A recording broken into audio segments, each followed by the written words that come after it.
आप बने फिरते हैं वजीर आला केपी के, आप जाके घुस गए हैं माँ की गोद के अंदर, उसके पल्लू के अंदर छुप गए हैं जाके। आपको शर्म नहीं आती कि आप इमरान खान साहब का सौदा करने में सरे फहरिस्त रहे हैं, जिसने आपके ऊपर एतमाद करके आपको केपीके का वजीर आला बनाया। आज आप बातें कर रहे हैं खड़े होके, जी इमरान खान साहब को एक्सरसाइज मशीन दी जाए, इमरान खान साहब के कमरे की लाइट ना बंद की जाए, हम फलां कर देंगे, हम धमका कर देंगे, हम शहर बंद कर देंगे। आपके पीछे कौन आएगा मुझे ये बात बताएं।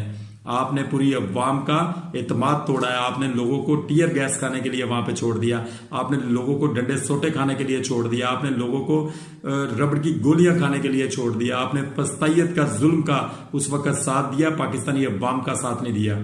पता नहीं आप किसके पीछे लगे हैं, आपने क्या सोचा है। आपने इमरान खान साहब को बड़े बाजार में अकेला छोड़ दिया है। आज आप बात कर रहे हैं कि जी इमरान खान साहब के साथ ये ना किया जाए, इमरान खान साहब के साथ वो ना किया जाए। आपके जो हमायती जो सोशल मीडिया के एंकर हजरात